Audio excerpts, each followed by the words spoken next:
The river, some of you might have seen from the plane, is the Río de la Plata, the river of silver. And you might know that the most common word for money in Argentina is plata, silver. So maybe we Argentines do have something of a Freudian issue with money. That is plata, silver. Money is actually our name, okay? Argentinos literally translates to the silver people, but a more Argentine translation could be the money people. Only we have been more of a paper money people rather than a wealthy people. And a 50 trillion-fold increase in the price level ago. Of course, that plentiful monetary history has also left its mark in our language. We have many other words for money. Nominal inflation in Argentina has also meant an inflation of names. In addition to plata, we say guita, mosca, fly. In a tango, you could hear morlacos, tela, chirolas. We also use mango for 1 peso, gamba, leg, for 100, palo, stick, for 1,000,000, and even my own name, Lucas, for 1,000. Which I find rather insulting, because 1,000 in Argentina is just 60 bucks, okay? So for instance, when I say, I'm from Argentina, I'm Lucas, I'm actually saying, I belong to the money people, but I'm worth only 60 bucks. This has been extremely disturbing, and no wonder I ended up working here at the central bank. So going back to the Rio de la Plata, as the legendary city of El Dorado, the city of gold in northern South America, was getting harder to find, the Spaniards fantasized that the Rio de la Plata might lead them to a humbler yet shining promise. The mountain of silver, El Cerro de Plata, a legendary tale told by the Indians of actual rivers of gold flowing from a peak in the Andes. You know, Argentina was most likely the last country where the species Homo sapiens actually set a foot on. So we've always been a country of promise, of a silver shining future. And sometimes we did disappoint. Something like a mountain of silver was actually found, but not in Argentina, but in present-day Bolivia, the Alto Peru. Potosí was in its prime one of the most populated cities in the world. So for some time, Argentinians were in fact the silver people.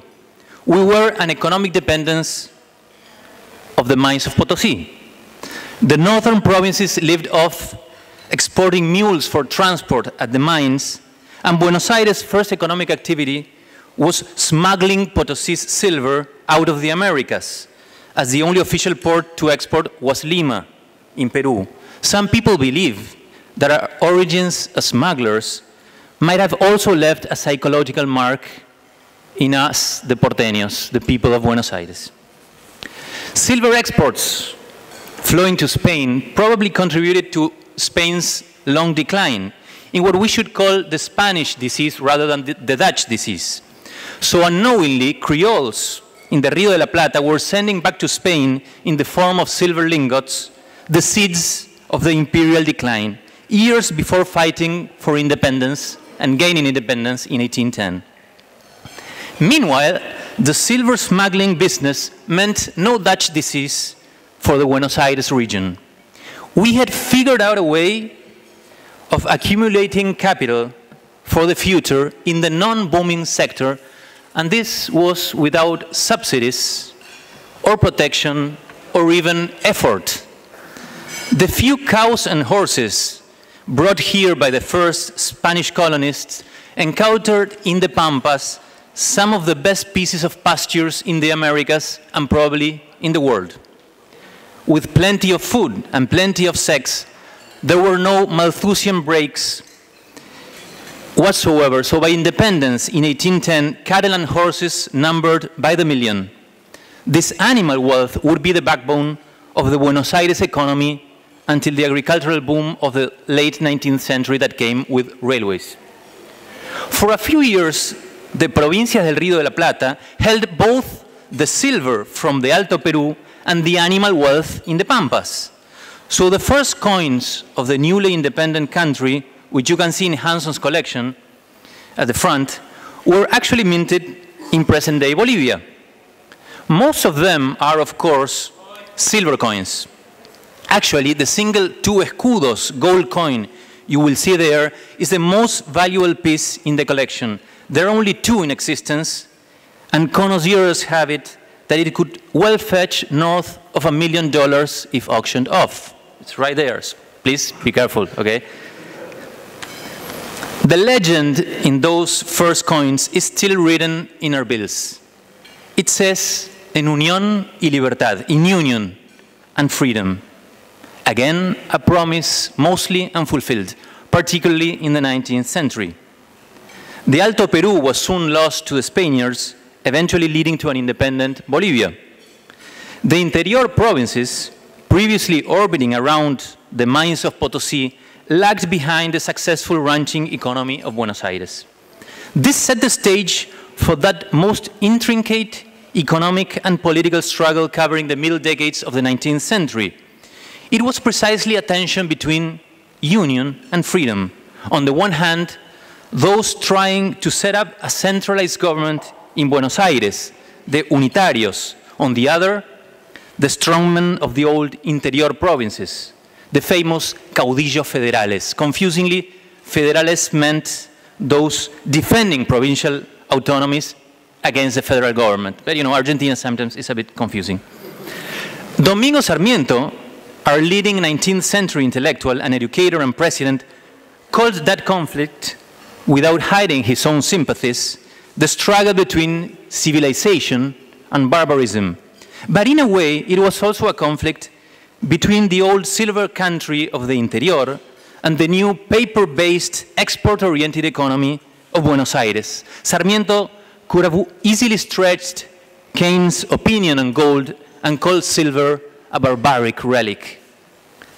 The main character of Sarmiento's most famous book, Facundo Quiroga, epitomized the figure of the caudillo. And more than any other caudillo, he was the silverman. The mines in Cerro Famatina, in the northwestern province of La Rioja, were no Potosí, but did manage to produce a decent amount of gold and silver. With no banks around, Facundo would hide or even bury the provincial treasury, which was essentially, of course, his own treasury. At one point, with La Rioja under attack, he fled, but his silver was so much that it was too heavy to transport. The invader, one General La Madrid, would desperately search for those hidden coins, the tapados de Quiroga, the buried coins of Quiroga, which are also a part of Janson's collection, and you can see them in the front. La Madrid went on to torture potential informants, including Quiroga's mother. His keen interest in the hidden treasury was not merely a show of his military and fiscal responsibility.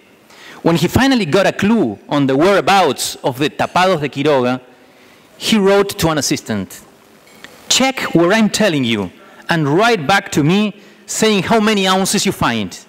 But do that only after separating for me some 300 or more ounces. After such a toilsome sacrifice for the nation, there's no point in being so silly as to miss the opportunity of having my own share with no damage to third parties." Making a long story short, in the end, Buenos Aires prevailed, not only because of its productive strength, but thanks also to the inflation tax. There was a perfect conjunction of the stars to produce inflation. Buenos Aires paper was accepted in the interior, so inflation could be exported there. And Buenos Aires' influential export interests would always lobby for some currency depreciation and then some more. And maybe we're used, to these sort of things. Argentina's unification in the 1860s, was such a Buenos Aires-dominated affair that for 20 years, the nation used as its official currency the paper money of one of its provinces, Buenos Aires. When President Avellaneda's government was faced with imminent default in the 1870s, Buenos Aires financed him on the condition that the provincial paper would be accepted for tax payments as good as if it were gold, that is, at the official parity rather than at the depreciated market exchange rate. But Buenos Aires had unknowingly signed a Faustian pact in the form of a constitution, whose political institutions mirrored almost exactly those of the United States. Back in the 1780s, the representatives of Rhode Island and other small US states had managed to obtain equality of seats in the Senate, and that equality was inherited by the Argentine Constitution.